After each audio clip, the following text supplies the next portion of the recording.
Hi everybody, this video is in response to Fate of Destiny's Run for Life Suicide Prevention video. Hashtag Fate of Destiny Run for Life. As someone who's been through a suicide, I wanted to give you an idea of the toll it takes on the family. I can tell you that I'm definitely not someone weak. I've done what I've had to come home alive to my family, and I can tell you that probably the one thing I can say is the military does better at helping you learn to live with that stuff, but family members, something different. You see, I took care of my grandparents. Well, I still take care of my grandmother. My grandfather, he served 2 tours in Korea at the Incheon railhead when they were cut off for a week. When he came back, there was no help because people didn't know what PTSD was. And he was also a kidney transplant patient. And in 2011, he found out his transplanted kidney was failing him. And the doctors told him when it got to 10% to stay alive, he would have to go back on dialysis. He told them no way in hell he would go back on dialysis. Well, let me tell you, he meant it. You see, that summer there had been a lot of break-ins, and he had asked me to make reloads for his service revolver that he carried when he was a reserve police officer, because he had arthritis and had trouble handling factory loads. Well, some of you may know, when you're a sniper or even a designated marksman, you develop your own loads and get good at it. So I worked out loads for his 357, and I tested load after load on ballistic gelatin skeletons until finally one had minimal recoil and maximum damage on the torso and the head, like it was designed for. And I loaded up a whole box of those. Well, in November 2011, my grandfather's kidney must have got to a point, he kept hurting more and more throughout the year, that he knew what it was. Because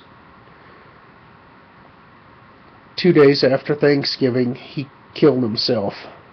And unfortunately, by proxy, I had a hand in it. You see, he had unloaded his revolver and put in the reloads I had done for him. He caught my grandmother away at physical therapy, and he caught me after I'd come back from giving plasma and blood at the base. If you've never done both at the same time, I can tell you it takes a lot out of you. I ate something, I went to sleep, and I got woke up by a loud gunshot. I waited several seconds expecting to hear him holler out someone had broken in and to call the cops, but I didn't. Instead, I heard a thud when his body dropped the gun. Ran upstairs with my firearm, like so many times I'd done before. Over in a combat zone, began to sweep the house, room by room by room, methodically, checking everything. So I went up the hall toward the 2 master bedrooms. I could smell gunpowder, and as I got closer, I smelled burning hair. Cleared 1 master bedroom and went to the primary. The smell was so strong I couldn't even begin to describe it in words, people. Still no sign of my grandfather. When I went into the master bathroom, there he was, sitting there in the shower. I quickly moved up, saw the blood and the gun in his lap, and knew what had happened. And if you've ever been an EMT or military or law enforcement, you know your training just kicks in certain circumstances. and you just block stuff out. And I ran to my room and grabbed my basic life support kit. Yeah, the ones like you see on ambulances. And ran up while calling for help. And I grabbed the quick clot, put it over the front wound, back wound, applied pressure, trying to stop the bleeding so I could start CPR. Thankfully, we lived less than a block from a fire station, and they were there in maybe a minute, minute and a half. I remember letting off of the pressure, going to let them in. Took 2 firefighters to keep me in the living room, while the rest went back to try and save him. Not more than maybe a minute later, the EMT came up the hallway, just looked at me expressionless, shook his head. I knew what had happened. When there's a suicide in the house, when someone living is there, the police have to explore every avenue, so I had to deal with them. That's even tougher, but they were doing their job. But what started to kill me was when they came up the hallway. They had the gun in a brown evidence bag, a brown paper evidence bag, because it was covered in blood and brain tissue. But the other officer coming up is one that sank home the most, because I remember looking through that clear bag and seeing those rounds, realizing those were rounds I had reloaded. And my heart sank. And then my grandmother came home, and I had to pull her out of the garage by her coat so she couldn't go inside, and I had to explain to her what had happened. And that's hard. And then I remember having to plan the funeral by myself because my grandmother was too distraught. Mom didn't want to help. Everybody just kind of in their own little world, not sure what had even really happened. And that's like having the world placed on your shoulders. Well, afterwards, I had trouble with it. At one point, I couldn't even shoot because I was drinking 1.75 liters of hard liquor a day. Couldn't hold my hand steady. And I remember beginning to think how I wanted to die. So, thankfully for me, in my circumstance, I'm here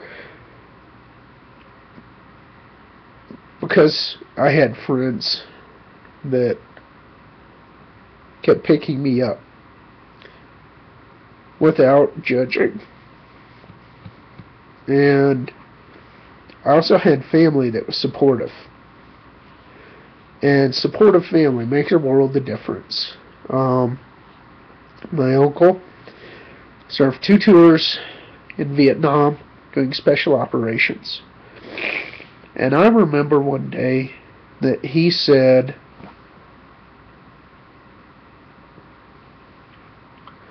"You know you're going to need help. And it's okay. It doesn't make you weak." And that sank home. And about a week later, it was God's grace. Because I had somebody slam on their brakes in front of me when I was riding my motorcycle. I had a connection to my grandfather through it. Because, you see, I had been in a hit and run on a previous bike. And when I got up and moving and ready to ride,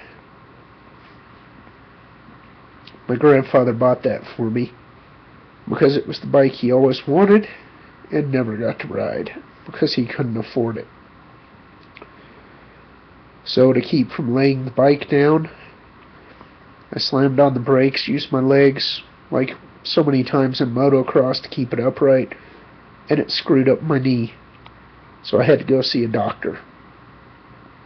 Thankfully for me, the doctor was somebody I trusted. And not only that, but I told him I wanted him to become my primary care physician.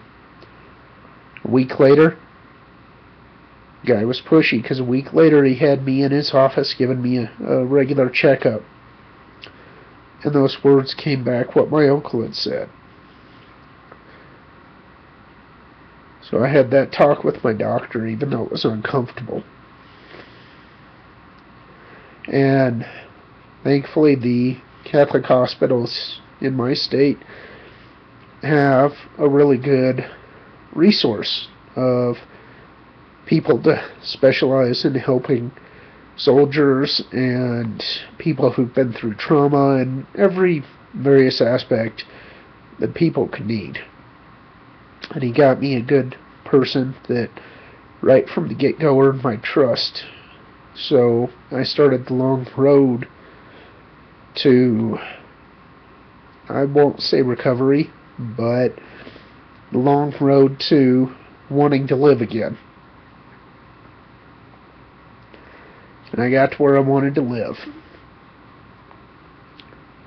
But I can tell you that I still live with that every day, because certain sounds, certain smells will trigger,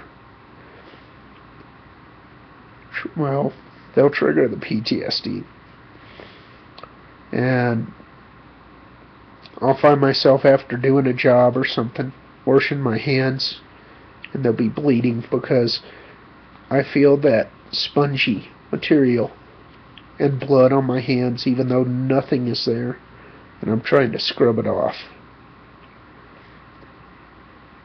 But the one thing I can say is, because I got the help I needed, I don't drink. I got back into the shooting sports I love. And I've gone back to being about as normal as can be after something like that. So if you really want to help, if you really want to stand for something, all I ask is that you go to Fate of Destiny's YouTube page, watch her hashtag Fate of Destiny run for life, and donate. Because that money goes to help not just soldiers, but regular people, cops, firefighters, EMTs, the girl next door to you, the guy across the street. People you may not know need help. It helps them have the resources and access to the stuff they need to get the help they need. So you can turn around and you can say you support, which bullshit talks, or you can turn around and you can nut up, man up, woman up, and you can give something to help people that you may or may not even know. Choice is yours. But hopefully, after hearing this, you want to do something about it. Go help somebody. Semper Fi is a way of life, not a motto.